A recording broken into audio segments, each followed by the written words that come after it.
All right, shall we get started? So how are the rigid bodies coming along? Our homework just due next Monday, right? If I'm not mistaken. Cool.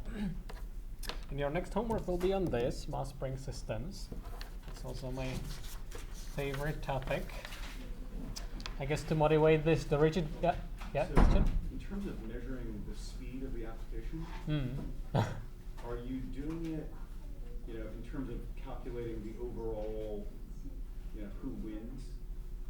Are you doing it for different numbers of objects? Or is it like a certain number of objects in the scene? Yeah, that's a great question. I'm not sure we actually thought it through when we were promising the fastest one. I mean, of course, fair comparison should be for the same number of objects and excluding whatever rendering costs and so on are there, right? Just for the simulation itself. I should talk to you Yeah. after yeah. This is a different topic. Okay, so mass spring systems. Or do you have any other comments on the rigid body homework before we jump into this? So yeah. One comment I have is with the stacking, and I believe like the shock propagation. I was reading that it has other repercussions, so that some of the behavior, like if your cubes are like not stacked perfectly straight, that they won't fall.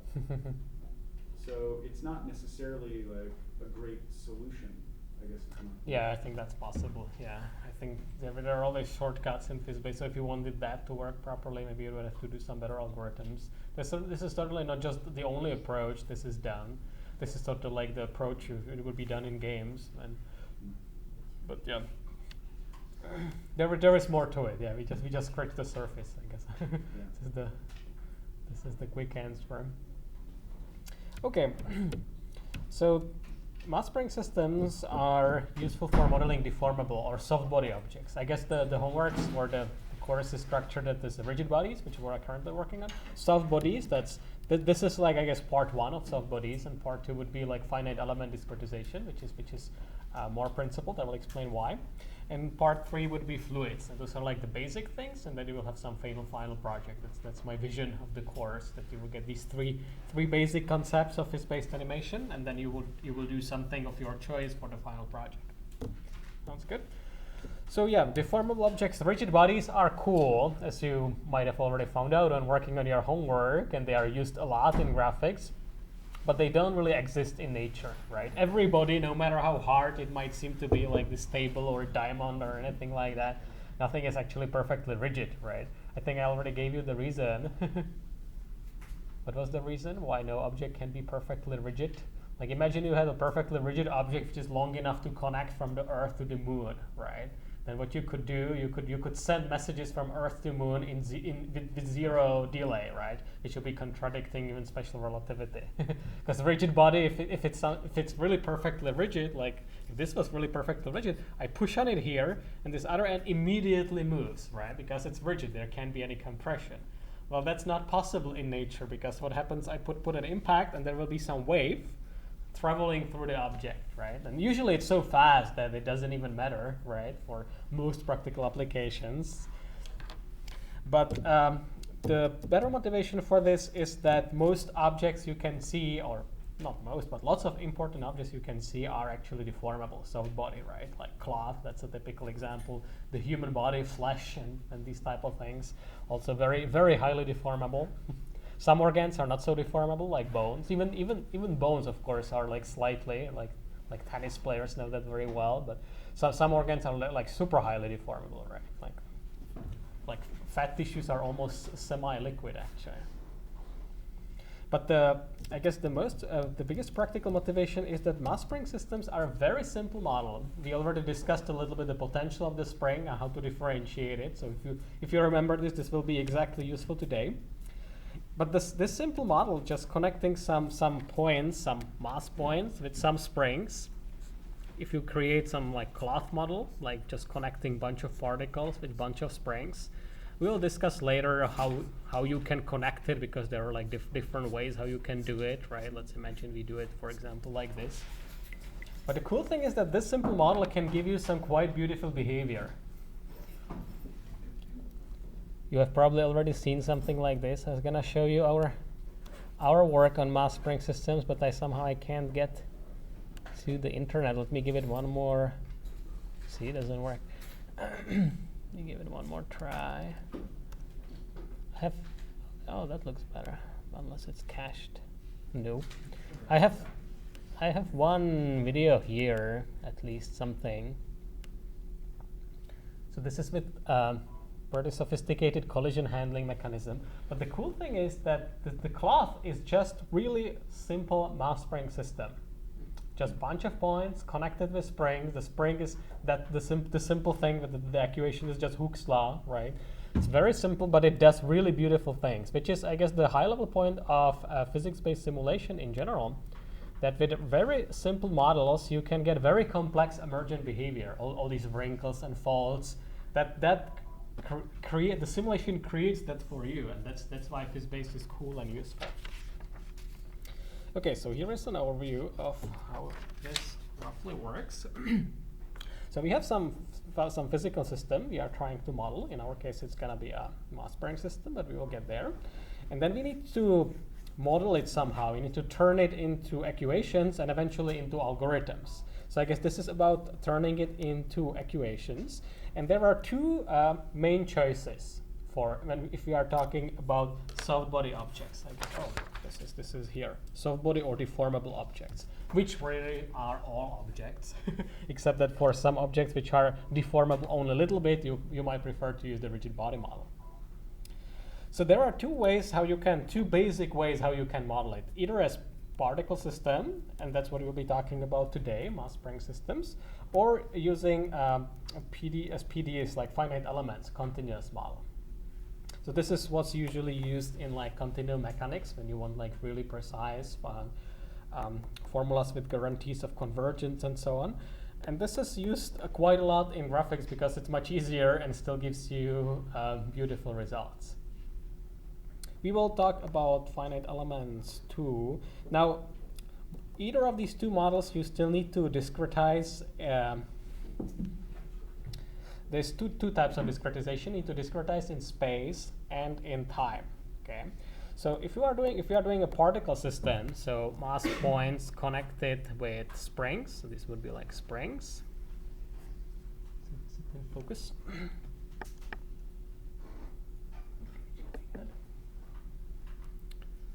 So if you are doing mass springs, then the space is already discretized for you. The mass points essentially discretize the space. Okay.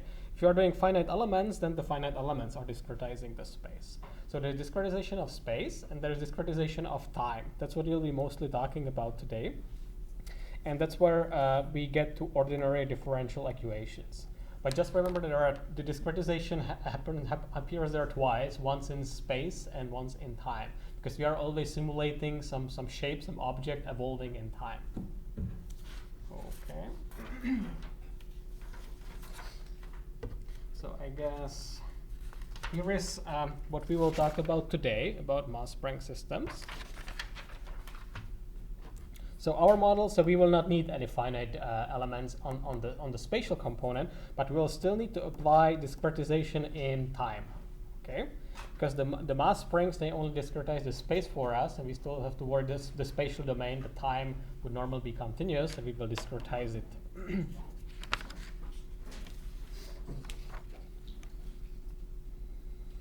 Okay, so here are some general remarks about deformable objects. I guess the easiest type of deformable object you can think about is hyperelastic, which means that it always returns to the rest pose no matter how much you deformed it. So all deformable objects, they deform under applied forces. Typically, you usually have gravity, but you can also have some external forces by the user, like mouse forces, if you are like pulling on some parts of the object to introduce some interesting motion to it. And of course, all elastic models should somehow resist the deformation. So if you deform something, if you deform some elastic object, there should be some internal forces that resist the deformation. So yeah, so hyperelastic or just elastic, that means that the deformations are reversible. So it always returns to the rest pose. That's the standard model. Viscosity means that that's some resistance of the environment typically, or the material. That means that the internal forces are proportional to velocity. And plastic deformations, that's an interesting case. That means that we leave the hyperelastic regime. Plastic means, again, all materials probably would be plastic at least a little bit. That means that after a lot of deformation, the material gets changed permanently. That typically some bonds between the molecules or whatever is in there, that they change, and it does no longer return to the rest pose. Like imagine you have some clay or something like this. So when you deform, maybe if you deform it a little bit, then it still returns to rest pose. But if you deform it a good bit, then something happens. It changes its shape permanently. Or there can also be fracture. There's been some cool recent work on fracture, and one of my collaborators, James O'Brien, just won a technical Oscar for his work on fracture, because that's also important. So if you apply lots of forces, then again, no longer it will return, it will break at some point, right? Okay, but let's get to the basic stuff, and that's mass spring systems. So here are the 4 points we will need to cover today. So the spatial discretization, that's essentially done for us already by placing the mass points somehow. Here is an interesting question. How would you create such a sampling of mass points? For example, let's say I give you a sphere. Let's imagine we were doing a Jello sphere homework. There used to be Jello cube homework. I don't think we are gonna do this. I think we will do cloth instead, because I think it's a little more interesting, and I already seen too many Jello cubes. I'm sick of them. Let's imagine though for a second that we are doing Jello sphere, okay? So how would you place mass points in a sphere so you sample the sphere reasonably by mass points? Do you know? How would you do it? You can certainly come up with a bunch of different algorithms. I'm just trying to see if you know the most commonly used one, at least in graphics. Yep. Could you use the center of mass? Okay, center of mass is a great starting point. And then what? That would be 1 point, right? I probably want a bunch, right? Maybe I want 100 or 1,000, or depending how many degrees of freedom do I want to have in my simulation.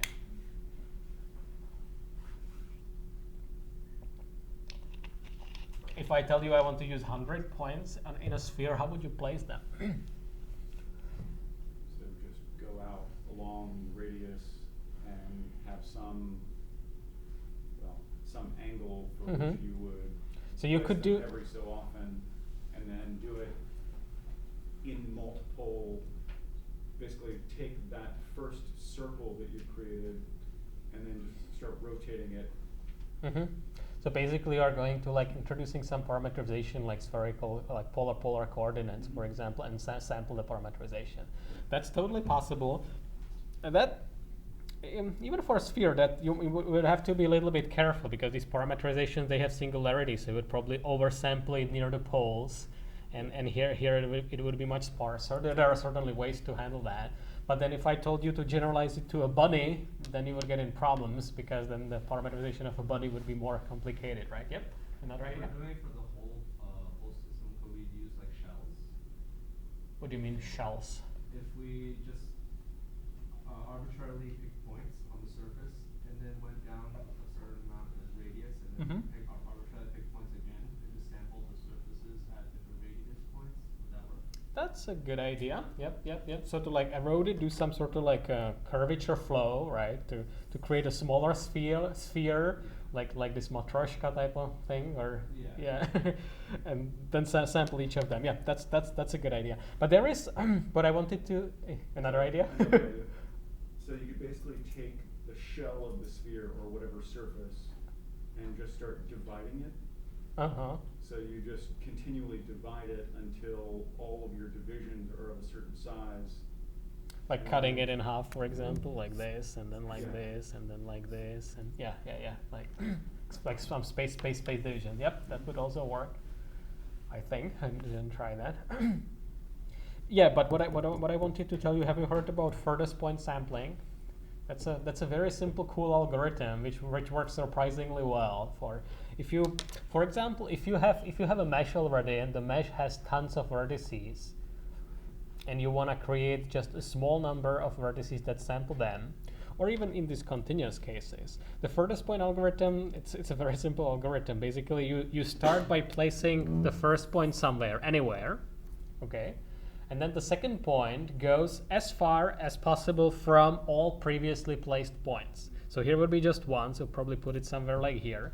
And the next one goes as far as possible from all previously placed. So then it does something like this, and then it nicely, and it actually works really well. It's not the best sampling you can come up with, but like the trade-off of like the amount of effort you need to put in coding divided by the quality of result, that's a pretty sweet spot. So furthest point sampling is a good weapon in your bag of tricks. Okay, so that's the spatial discretization. So then after we have created the mass points, then we need to connect them with springs somehow. And I will talk maybe in the next lecture what are the strategies, how to do it for cloth, right? For cloth, you would probably use just a regular lattice as I was drawing before, right? And then it's essentially up to your creativity how you place the springs, right? You can place the springs like this. It's not too difficult to just come up with a spring system and see what happens. It's basically up to your creativity. Then, but if you want to simulate it, then we need to compute the forces. So we have two types of forces: external forces like the gravity and the pulling forces, and internal forces due to springs. We set up the equations of motion. This is point number 3. Which also include the effects of inertia and take into account the external forces. And then the interesting thing happens, then we need to do temporal discretization and solve the equations of motions numerically. And that's what we'll be mostly talking about today. That leads to explicit Euler and these type of integration methods. Okay. Yeah, so this is one application I already showed you a little bit. This is the cloth by Robert Britson. So mass spring systems are very useful for cloth, but they can be used for anything, all types of dimensional objects. You can use it for 1D strands, like hair simulation, that has been done quite a bit. It works really well. You can also use it for elastic solids, like in medical simulation. Or what Tintin did, I wanted to show you, do like an elastic frog or some elastic solid. You can also do that with mass spring systems. And the cool thing is you can even combine objects of different dimensionalities. Like for example, imagine you have a fish, which is like a solid, and then it has like a fin, which is only 2D, right? So with mass spring systems, no problem. In Maya, there's this system called Nucleus, which is somewhat similar to position-based dynamics, which we'll talk about next week. And that also takes advantage of this generality that you can model arbitrarily dimension structures. 1D is also sometimes important, like if you want to do like 1D rod, right? And then, or clothesline, like rope, that would be 1D example.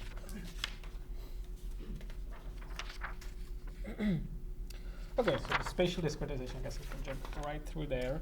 Sorry about these stripes. This was just whatever the printer does. It was not intended. So now you know a bunch of ways how you could sample a given object at points. Okay, and we need to assign to every mass point some mass. So the obvious thing, if you know the mass of the total object, you just divide it equally between the mass points. It's not super principled thing, but it's the easiest thing you can do, and it usually works fine. And then each of these points, in addition to the mass, it will have variables that will be varying in time. It will have position in 3D, right, x, y, z, and velocity. That's also 3D position. The velocity is the derivative of the position with respect to time. So I was saying at the beginning, derivatives are very important, and that's what we will be talking about a lot in the following. So you have position and velocity, and the next thing we need are forces. Those are the ingredients that go into a physics-based system. So external forces like gravity, that's really simple because that's just constant. it doesn't even care where the point is, that the gravity just always points down. So this would be x, y, z. So this tells you it's in a coordinate system where the x, y would probably be like this, and z would be pointing down, right? So that's where the gravity is pointing. But more interesting are the internal forces. So for every spring, we will have the elastic spring force according to Hooke's law. That's what I was talking about in the first few lectures when we were talking about differentiations. It would be exactly useful here. And the other thing you can have are viscous damping forces, which are forces that essentially resist motion. So this is an important distinction. The elastic spring forces, they depend on the particle positions, right? If the spring is stretched a lot, so this is my rest bow spring, this is my rest bow spring. If I stretch it a lot, then there will be some forces generated that push it back, right? So here are my two endpoints. And the forces, the elastic forces, they depend on the position of the endpoints, okay? The viscous damping forces, they don't depend on the positions, but on their velocities, okay? So the idea is if something is moving fast, then you will have high viscous forces. You can imagine the model like some particle moving through some environment, right? Already air gives you some resistance, right? But if you have some more viscous fluid like water or even honey or something like this, you will have higher viscous damping. So these, maybe I will even write it here, these are position dependent. And these are velocity dependent.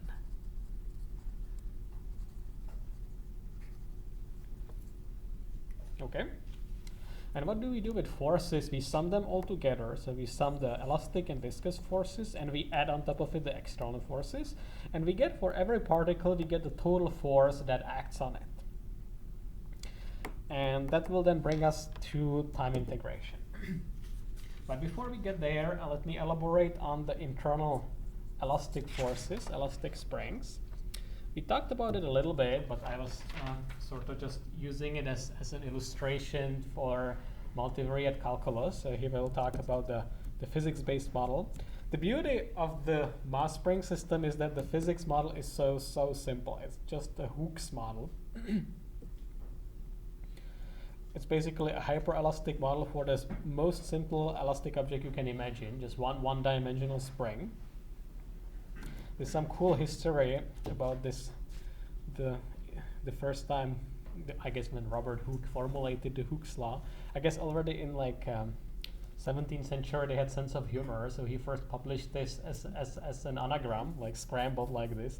And I think it was actually 66. I think it was even earlier than that. I think it was 1660. And only much later he actually said what did he meant. What he meant is utensio sic vis, which is Latin for, what does it mean in Latin? As the extension, so the force. Okay, and what does that mean is that the force is linearly proportional to the extension, to the elongation. If we are to write it in a formula, this is the formula. By the way, when I was checking on Robert Hooke, I realized he also discovered the cell. Interestingly, the first guy who described what a cell is in biological organisms, which is cool. Okay, so yeah, so if I should write it in math, it's very simple. So if the initial spring length is capital L, that's my initial spring length, and now I'm in some deformed configuration, I probably stretched it or compressed it or did something to it. So my current length is lowercase l, and Hooke's law says that the force is proportional, that the coefficient is k, which is the spring stiffness, proportional to the elongation, so L minus L. And then there is a negative sign, which simply says that it pushes back. And the spring stiffness, I think, is also obvious, right? If you have some like solid iron spring, like a muffler in a car, that would be very high K. But if you have some soft rubbery type of thing, that you would have very low K. The K always must be non-negative.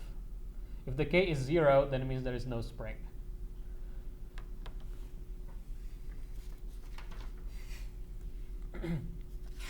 So Hooke's law in 1D is super simple. It's actually linear.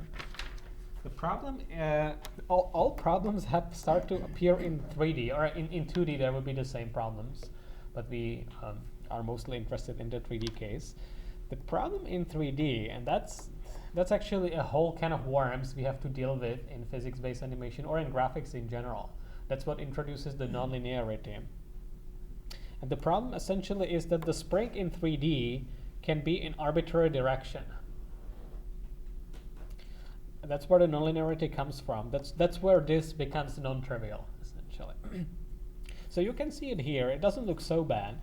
So in 3D, if you want to compute the current length of the spring, then we need to do the norm of the endpoints, right? So xi and xj are the current positions of the endpoints of the spring, and we take the norm, so you get the current length of the spring, right? So this would be what I previously called lowercase l, right?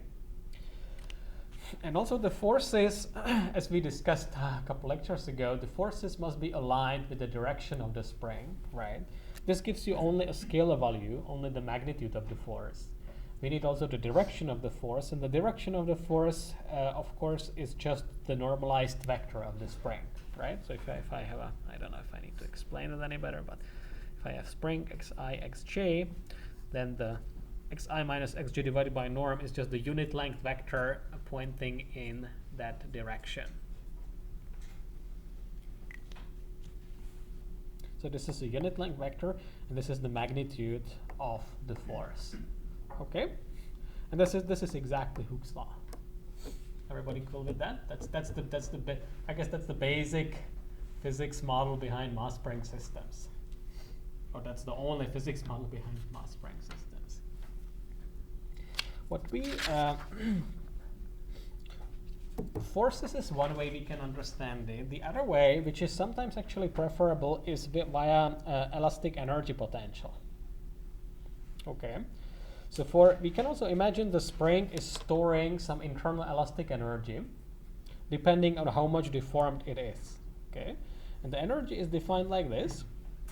So this, again, the L minus L, let me remind you, the lowercase l is the current length of the spring, and the capital L was the rest length of the spring. So L minus capital L is the elongation or compression if it's negative. So if I square it and multiply it by the stiffness, I have a model for the potential. So you can think about it, it's the amount of potential energy stored in a spring, right? If you compress a spring, you have to put some work in it. Now the work is contained in the spring, so if you release it like a spring box, then it just pops out and releases the energy, right? So you can think about this elastic spring energy as a mathematical model for this intuition, right? If you push spring or like a bow and then release it, this energy gets released, gets transformed into kinetic energy. I'm appealing to your physics 101. You have certainly heard these things before. Now, the cool thing is that these two things, the elastic energy and the forces I was discussing on the previous slide, they are related through differentiation. That's what we did on the first few lectures, or first one lecture. If you take this and differentiate it, you get exactly the force. So that's why we did it before, to show you that there is this relationship. And this is actually something quite useful, which I will discuss in some following lectures, because sometimes it's better to think about the physics system in terms of energies as opposed to in terms of forces. So it's good to understand these two viewpoints and how they are related. Because the energies, they have some interesting properties that can be useful, like that the energy should be conserved, right? Like in the spring, when the internal elastic energy of the spring is transferring to kinetic energy, the energy cannot disappear. It can only change form. It's one thing how it's useful. Okay, an interesting thing happens if we connect multiple springs together. That's what we do in a mass spring system. If you had a mass spring system, which would be lots of mass springs and connected with lots of mass points connected with springs, but they did not have an interesting connectivity, it wouldn't really do anything useful. The interesting behavior, the wrinkles in the simulated cloth and so on, that happens because all the mass points and springs are connected in some interesting pattern. Okay? So, I guess superficially it's simple, because all you just do, you all know a mesh, right, from 3D graphics. There are vertices connected with some triangles. So a mesh can be also an example of a mass spring system, but you can also have a more general case, right? Like for example, if I want to do this and put one spring here, one spring here, one spring here, one spring here, one spring here, and one spring here, that would not really be a mesh because I don't have any vertex here, but it's totally valid mass spring system, right? I guess generally you would say it's a graph. And well, to compute the total spring force, it's nothing special. You just, for every mass point, here's mass point x0, you just go over all the springs that are attached to it. Each spring exerts some force on the point, and you just sum all the forces together. That's what's here. Those would be the internal forces, and then you can add to it the external forces, like gravity. Contact forces, they're like forces exerted by the user, like if the user like pushes the object. That's quite useful in interactive graphics because you probably want to interact with your scene somehow, right? Or in a game. Or constraint forces that the user directly tells you this vertex needs to be here, which translates to some force. Whatever it is, external forces, you sum them with internal forces. There's an interesting point I want to make here, which explains why physics-based simulation of mass spring systems is not as easy as you might think. The problem is that the spring potential is not convex, already for two springs. Okay, think about it for a second, and I will explain you why.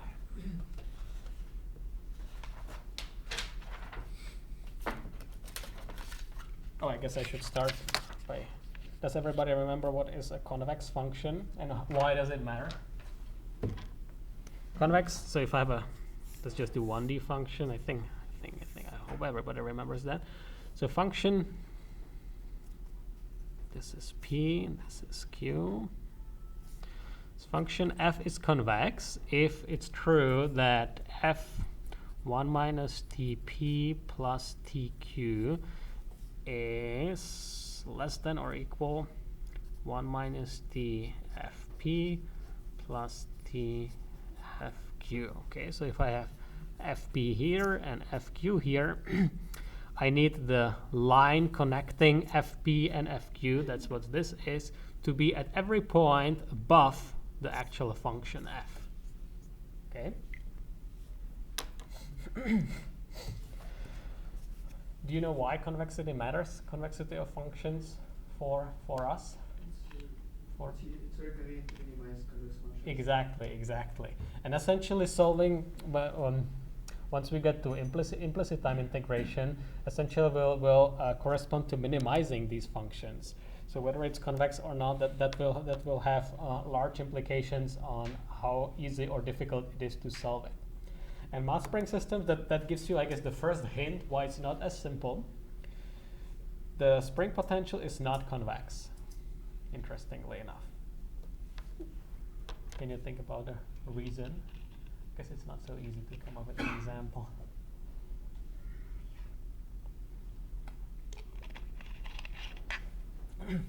I guess here is the simplest example I came up with.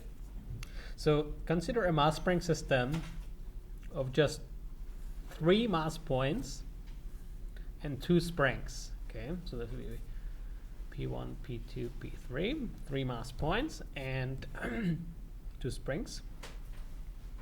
And let's say I put it in a configuration that looks like this. So this would be P1, P2, P3. So this would be some rest pose. And here the springs are undeformed. Okay, so this L12 and L23, this would be the rest length of the spring. Okay, so so this is my state P, which is composed of P1, P2, P3. And there is one more configuration with 0 energy? Or are you saying that there is one more configuration with 0 energy? Yes, that's what I'm getting there. But let me go slower. So the energy of the system at P is how much? They are in their rest length, 0, right? There's no internal potential energy stored in the system, right? And I guess what you were implying is that's exactly what I'm gonna do here. There is another reverse configuration to this. Let me call it Q1, Q2, and Q3.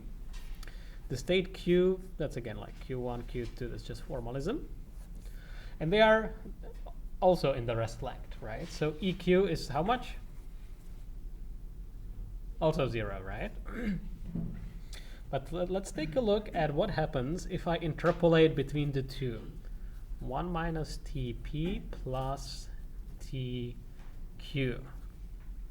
Oh, I should have said that the T is from 0 to 1, of course. Right, go only from.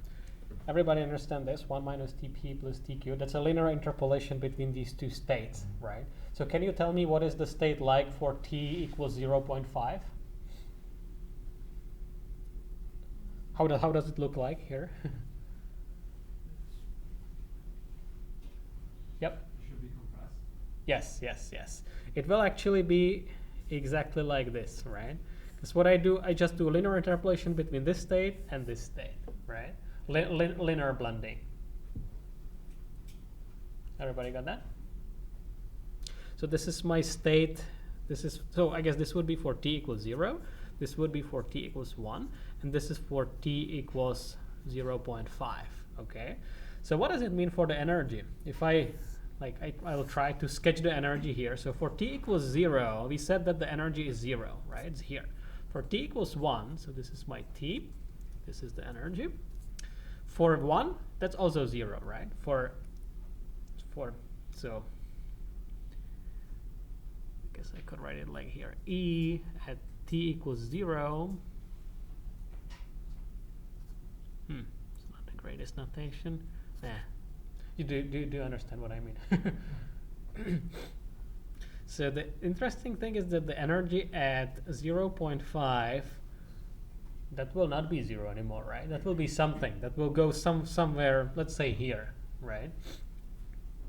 And if you actually plot this graph, it's not so difficult if you want to plot it in MATLAB. You will actually find out that the graph looks something like this.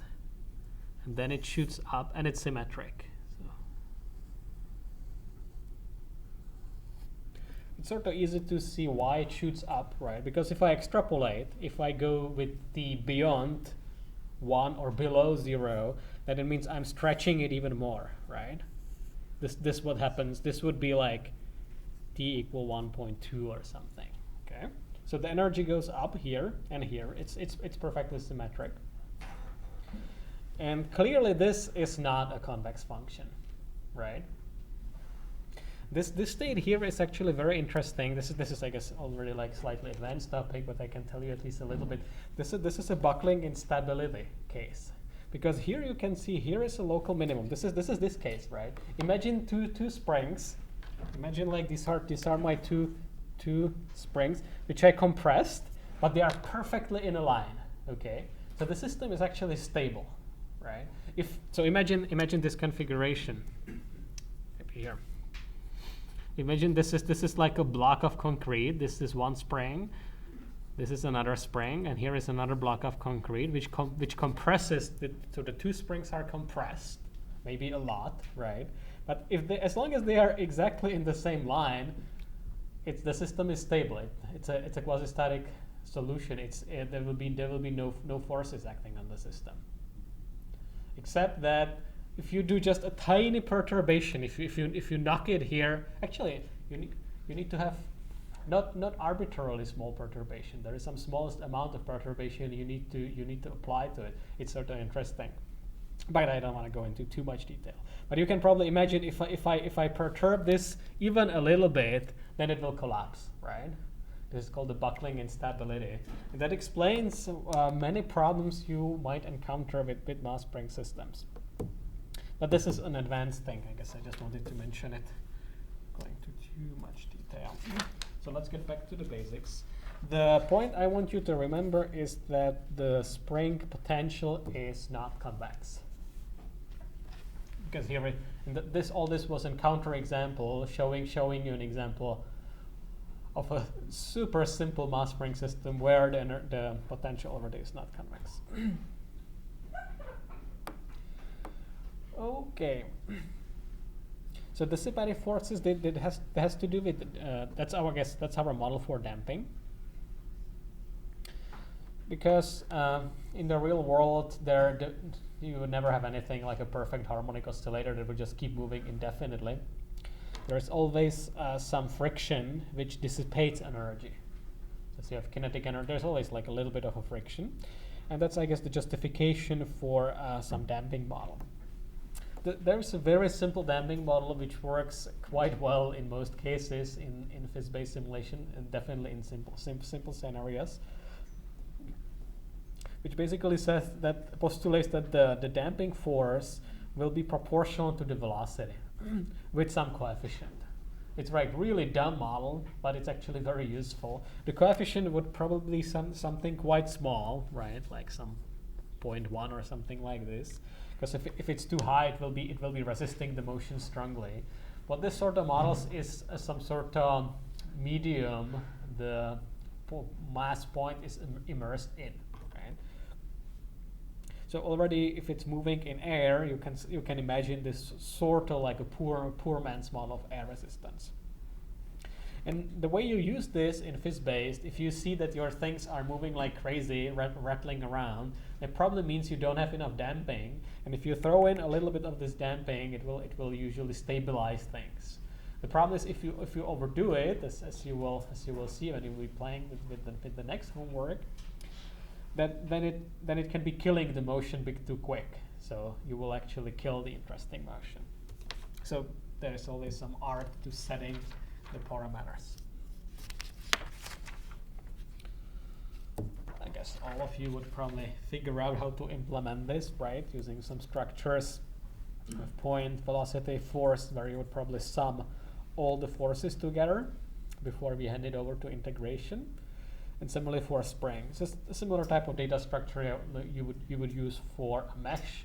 Then you'd have some part of the code where you initialize your mass spring system, and some part where you are simulating it. So here is like a snippet for computing the forces. So this would essentially be accumulator of the force, and you loop over all the springs.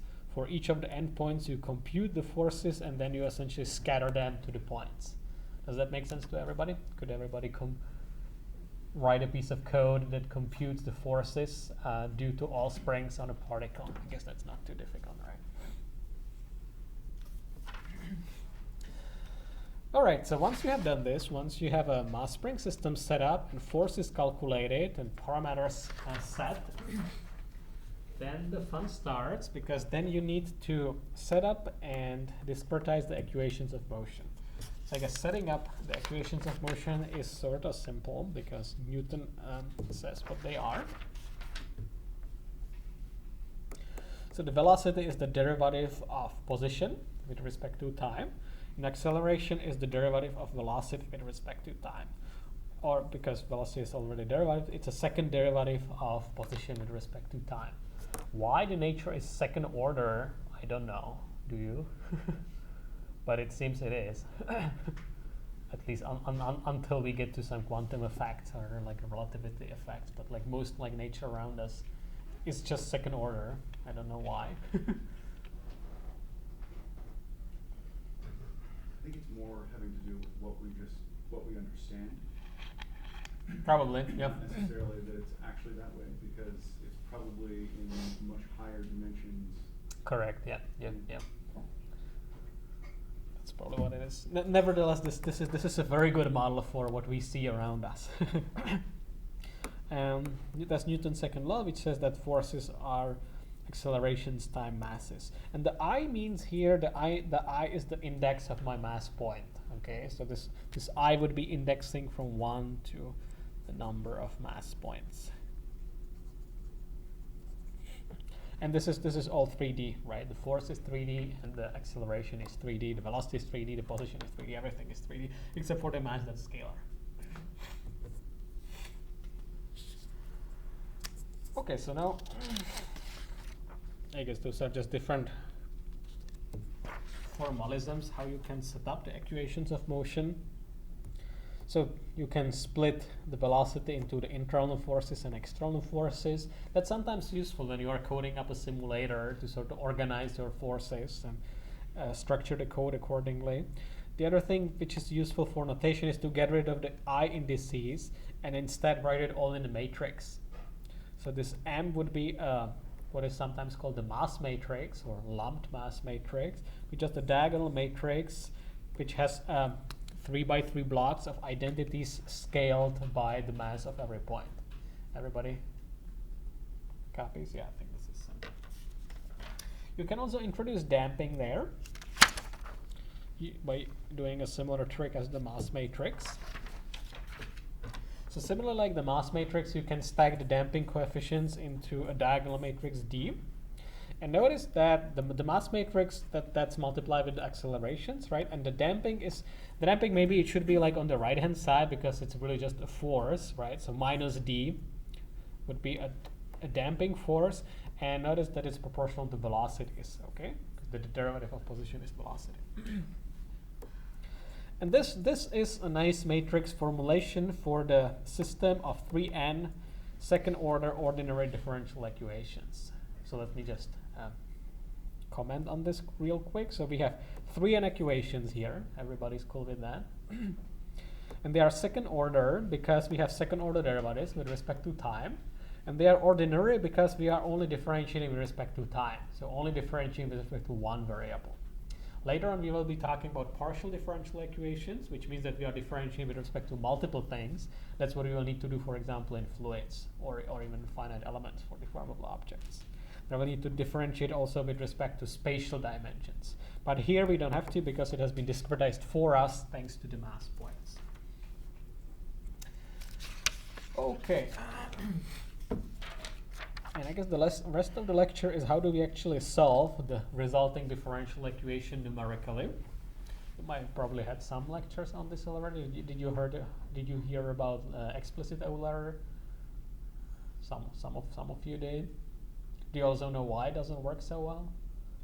So that's basically why this lecture is here. So we will go over the basics, I guess, quickly, since you mostly know that. So. In general, ordinary differential equation is just a formula where the unknowns are functions. Okay. So here the t is the parameter. So or you can look at this. The first one would be like the identity function, and y is some function, right? If it's in one variable, looks something like this, right? Y derivative is the derivative of that function, so that's also a function. The derivative of a function is a function, and f is a function that combines them together, creating a different function. And the differential equation says that this needs to be exactly the second derivative of y. So this is a second order ODE because it relates the second derivative to the lower order derivatives. In general, you could go to higher order, but we don't need that in physics-based animation. Let's just go over this quickly because you've probably already seen this.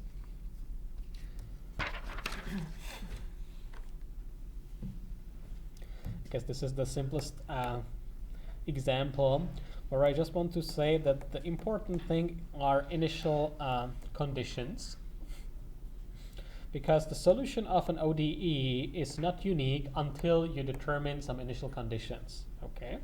Or maybe better said, that there is a family of solutions. So if I have this prototypical ODE, the derivative of the function must be the function itself. You probably know that the solution is some constant times the exponential function, right? Because if I differentiate the exponential, I will get itself, and if it's multiplied by the constant just stays there, right? So if I differentiate y, I will get y back for any c, okay? So it's not a single solution, there is an entire family of solutions. And if you want to pick one unique solution, we can do that by specifying an initial value. So if we say that the function y we are looking for must be, for example, 2 at 0, that from this we can trivially solve that the c must be 2. So we get one specific function, okay? So there is tons of theory and tons of math. Lots of mathematicians study this to no end. I guess the basic result is that if the function is Lipschitz continuous, which is like a stronger form of continuity, it's basically saying that needs to be continuous and cannot have arbitrarily large derivatives. It can have some bound. So it cannot go crazy. It needs to have some bound on how much does it vary. And in that case, there is a unique solution to the initial value problem. It's a nice theory, but in practice we just need to solve it somehow. In practice, the initial value has a very obvious intuitive interpretation what is the initial value in our mass spring system?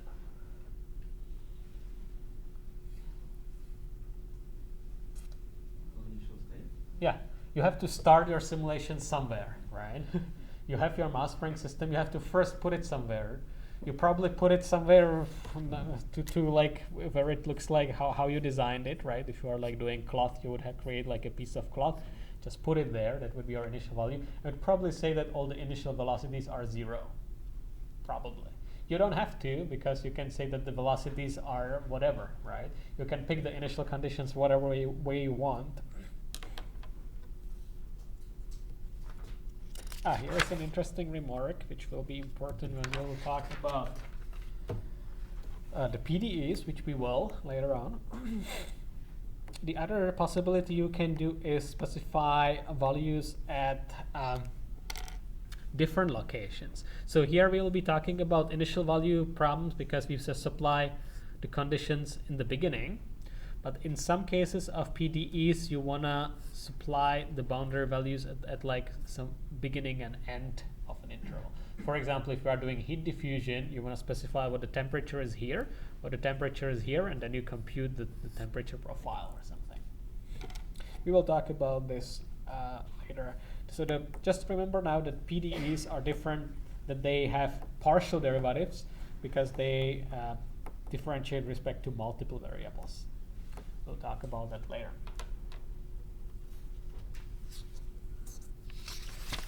So let's get back to mass spring systems. So we have a second order ODE. That's our ODE for the mass spring system. Yeah, question? Just wanted to confirm. Did you confirm that we don't use explicit Euler instability? Sorry, come again. If we What is the reason we don't use explicit Euler? I will get there. I'm sort of trying to build up to explicit Euler, maybe a bit too slowly. So okay, so let me try to speed up since you are very impatient for the reason. No, I'm getting there. So second order ODE, one way we can deal with the second order, we can easily convert it to 2 first order ODEs. This is a standard trick which you might know. Basically, the trick is to introduce this auxiliary variable. In this case, it's just the velocity, so it's not such a crazy variable to introduce there. And put there an additional set of equalities. So instead of solving directly the second order ODE, you can split it in 2 first order ODEs with having this additional variable v, which is just the velocity. So if I do that, then of course for the ODE for the velocity is trivial because the derivative of the position is the velocity, and the derivative of the velocity is the force, which means all the forces and the damping is isolated here. So the state vector would be for the I again indexes all particles and contains position and velocity for every particle. Okay, so it would be total 6n degrees of freedom if n is the number of my particles. Okay, and I can compute the derivative of this. The derivative of x is certainly v. That's this formula, and the derivative of v are the forces divided by mass. That's from Newton's second law. Okay, so now we are left with just a first order ODE with 6n dimensions, and we need to solve that. So now we are getting to explicit Euler as you wanted. That's really like the first idea you would think about when solving ODEs, right? Maybe I can. So you start with some initial condition. So this is t and this is y, and my initial condition would be t0 and y0. And the function f tells me the derivative at every point. Okay, so it tells me that here the derivative is something like this. So I pick, now comes the discretization of time. Okay, so I pick some time step t, and I just do the step in this direction until I get to this time t. Probably something small, right? 0.001 seconds or something like this. Actually, it's funny, this small depends on what you do. I talked to a guy who does weather simulations, and he said that they use time step of like 20 minutes when they simulate the atmosphere over hundreds of years. I was like, wow, I thought that large, in a physics-based simulation, large time step is 30 milliseconds. That's very large. And I like read some paper recently that was using a time step 10 to minus 7, if you want paradynamics. Those are sort of depends on what you are doing. But imagine that the time step is something pretty small, okay? So I discretize my time axis. Let's just assume that I sample it regularly with the constant time step. And if I got here, well, here I do the same thing, right? Here I have some t1 and some y1. And the function, I just evaluate the function. So f t1 y1 gives me something, right? Some slope, gives me the derivative. So I just march in the direction until I get to t2. And I repeat the process, right? I get something. So here is what I get with this. This is essentially the Euler or explicit Euler's method. The funny thing is that at every step I'm certainly introducing some error, right? Because I only computed the derivative at that point, and I sort of assume that the derivative is constant in the entire interval. But it's probably not, right? So here I'm making some error, and the interesting thing is that you can think about the error as me translating towards a different initial value problem, right? Because for every initial condition, I have some solution if my function is Lipschitz continuous from the Picard theorem. So if I make some error, it actually means that I changed my initial conditions, and I can sort of change them at every time step, because every time step I have some error. But I guess that's sort of like the bad news. But the good news is if you are decreasing your time step h, this would be my time step h. So if h goes to 0, if h is getting smaller and smaller, then you would expect this to converge to the real solution, right? To the actual solution. So this is often called numerical integration, because if you knew what the function y would be, or I guess we can write it like this: if the function y at t plus h would be, you would just integrate the derivative. The problem is that you don't know the function itself, so you don't know the derivative of it either. So that's what we need to solve for. And there is entire zoo of time integration methods, starting with explicit Euler, which is essentially what I already explained intuitively, because that's the most obvious method you would come up with. And then there are some improved methods. So let's take a look at that.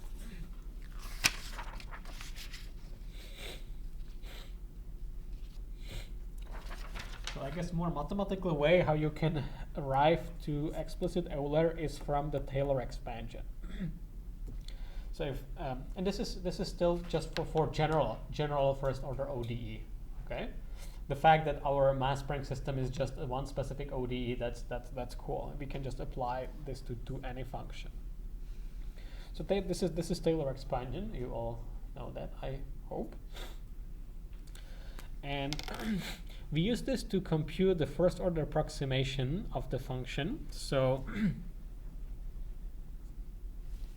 we essentially truncate this. We essentially say that this entire part is some OH squared term.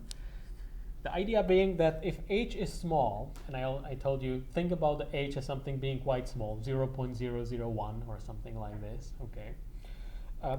Then h squared or h cubed and h to the power of 4 and so on, that would be super small, right? So the idea, this is something so small that we can actually discard it. Or more formally, we can hide it in this capital O notation. Everybody knows what the capital O means?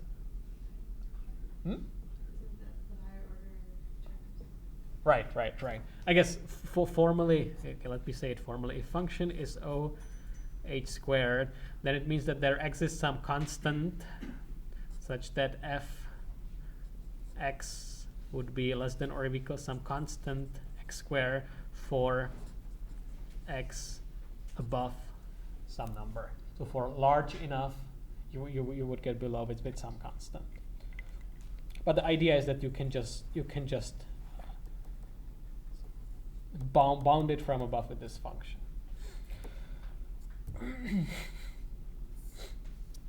So here the notation means that I discretize my time. So if at time t I call this yn, and yn plus 1, that would be my next time step. That's because my time axis is discretized. So here I have yn, here is yn plus 1, here would be yn plus 2, and so on. Then I simply compute the step like this, because the derivative of the function, that's what the f tells me. Okay, that's the input to the ODE. That's the function that computes the derivatives, right? In our case, in the mass spring system, that's the function I have right here. That's this function. The function that returns the velocities, which are trivial because they are already on the input, so it's just copying, and computes the forces. Okay, so that's this function here, basically. The only interesting thing it does, it computes the forces. And that's the Euler's method. Euler's step. Also a pretty old idea. Now the problem with Euler's method is, as I said before, I guess it's better to explain it on a figure, that every step we make some error. Okay, so let's take a look at this. Here we start, this is t0 and y0, so here's our initial condition. These are my time steps. So if I make step here, first I compute the derivative here, and then I just draw a line here and I get here. Okay. Now, I already made some error because the true solution was supposed to be here. This is the true, so the y is the actual solution, and the y1 is my approximation done by Euler's method. Okay, so notice that this point and this point, they're not exactly the same. They are a little bit different, right? Which is to be expected because like the function was not supposed to have constant derivative along this line. The derivative is supposed to vary, right? So one way I could get it more accurately would be to take a smaller h, right? Do lots of small steps, and I would certainly get more accurately here. Now the problem is that if I keep going, then I make another mistake, another error in the second step, right? Because here I do the same thing. Here I evaluate my function f, that gives me the derivative. It points here, so I step all the way here, right? And now I have now I have 2 times the error essentially, or the errors accumulate. Okay, and that's the problem of Euler's method, because sometimes you are lucky and the errors sort of cancel out. If you have some positive error, negative error, that they sort of average away. But sometimes, like here, it can easily happen that that drifts very far off. And actually, more often than not, in physics-based simulation, it happens that the whole thing explodes. That happens a lot in like closed simulation. If you just do the vanilla Euler's method, and I will explain you why in just a second. I guess I can say this. So more generally, we should be asking for a given integration scheme because we have a bunch of other options. The Euler is just the tip of the iceberg, and there is Heaven's method, Runge-Kutta methods, and there is implicit integration methods, and then there is like a leapfrog and Verle, like mid-step methods, and that's only what I know. There's probably tons of other methods. So what you'd be asking is what integration scheme we should pick. So there are some criteria we could be asking for. We would probably want convergence, right? If we make the time steps smaller and smaller, then our approximation should converge to the real solution. So y is the real solution, discretized at our time steps, right? That's what we would want. Now, how to compare different integrators is by comparing their accuracy, by actually finding out how quickly do we converge to the solution as h approaches to 0. Because why don't we want to have too small h? Because if you have very small h, then we'll have to wait forever for the result, right? Because if you divide h by half, that means you need to do twice as many computations, right? You will get a more accurate result, but have to pay for it with compute. Stability, that's what I said, that quite often it explodes, and that's really bad. I'll show you an example in a second. And efficiency, good choice for a given problem. I guess the point is that depends really what you are doing. In some cases, explicit Euler might actually be just fine, and in some cases just might be like horribly unstable, that's basically useless completely. But there is no like winner or something. It really depends on each particle application, right? If you are doing weather simulation, probably the situations will be completely different than if you are like simulating clock or something.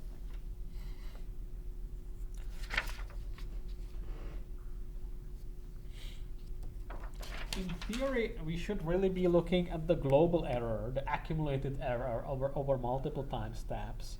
And we typically don't do that because the analysis of the global error is complicated. So we usually look only on the local error on the error of one step. And the way you typically categorize integration schemes is by the order of the error it's making. That's the capital O notation. So if the error is capital O h to the power of p plus 1, we say it's order p accurate.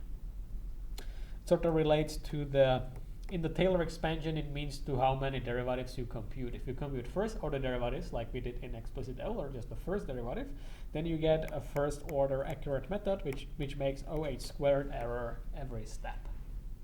I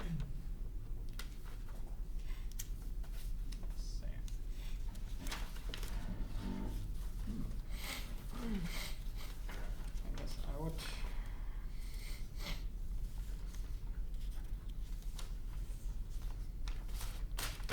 to show you now the explosion problems of Euler. So why do we need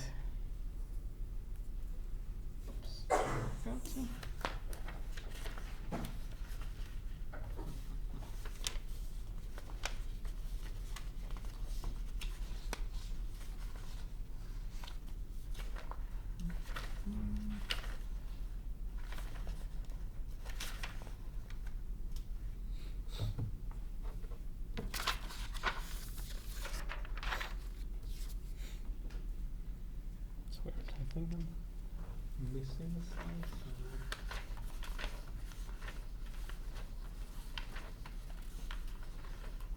No, I'm not missing it. Yes. So I want to explain you the instability of explicit Euler. Why do we actually need to consider other integration techniques? Why the explicit Euler doesn't always work? We can just show it on this very simple test problem. It's like a toy problem, but you will already see the problems there. So we just want to solve this. The cool thing about this toy problem, that the first derivative of y is lambda y, is that we can directly write an analytical solution.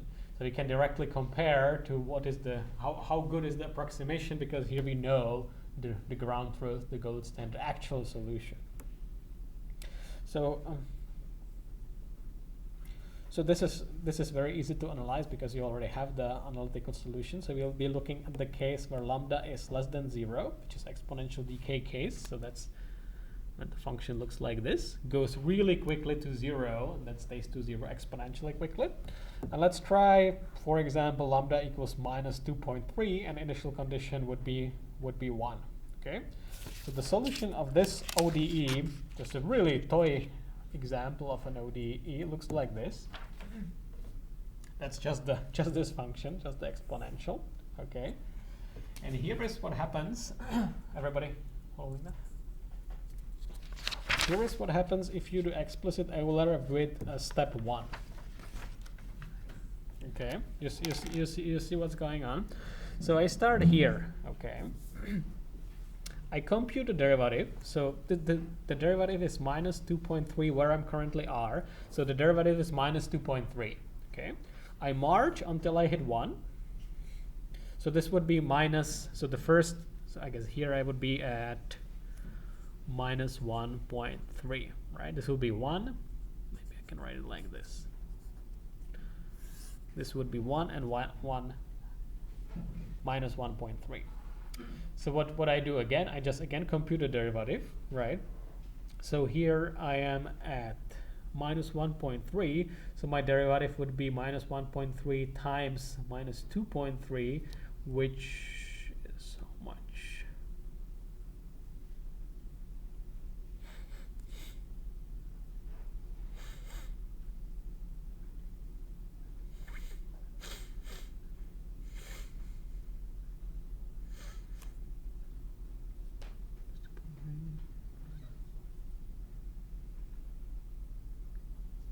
Oh no, this is something else.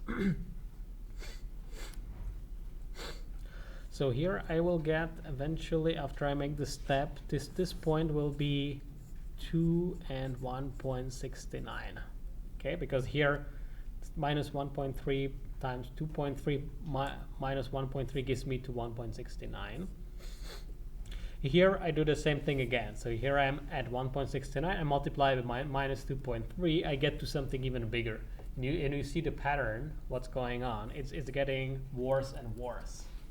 So that's the really bad case where the error is actually getting worse and worse every step. Okay.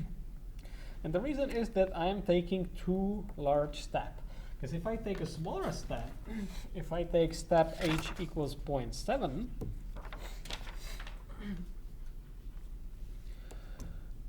then things work much better. If I take a step 0.7, it turns out that I don't explode anymore. Because I guess one way you can understand this is if I am here, then explicit Euler essentially, this is like a new initial condition, right? It would be initial condition for a function that looks like this, right? So if I'm doing it at step 1, it means, or I guess in the case of springs, you can imagine it, if I happen to overstretch the springs, then there are large forces trying to correct it. But I overshoot it again with explicit Euler. So this is basically for step 1, it means that I'm progressively overshooting more and more.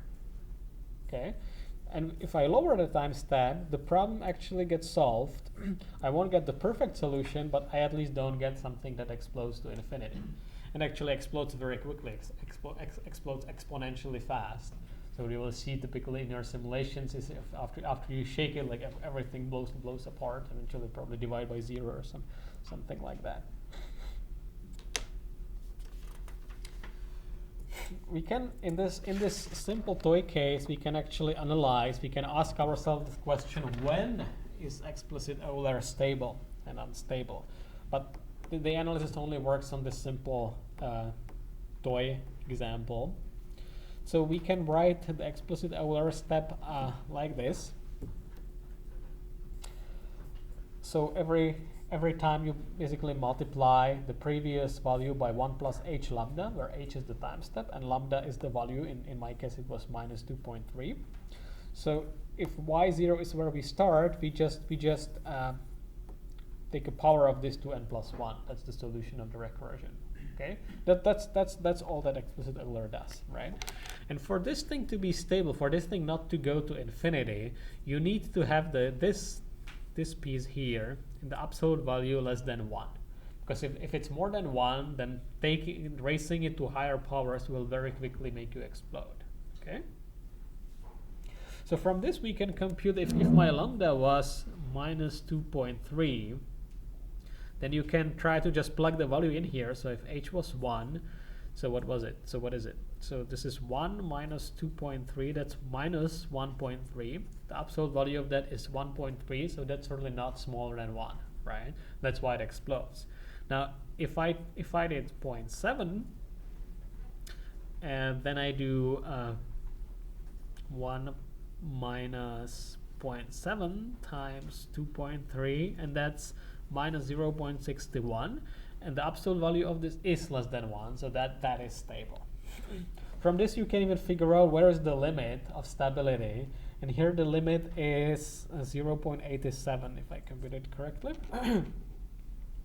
So steps smaller than this will be stable, steps larger than that will explode. Now this is only for this simple toy problem. For real problems like mass spring system, you probably don't have a chance to find out where is the stability limit, or at least I don't know how you would do it. So in practice, what you do, you are just conservative. You just set it very, very low. There's bunch of other techniques you can use which have higher order accuracy. That's what the old Jello cube framework had. You can use Runge-Kutta methods, which are like 4th order accurate.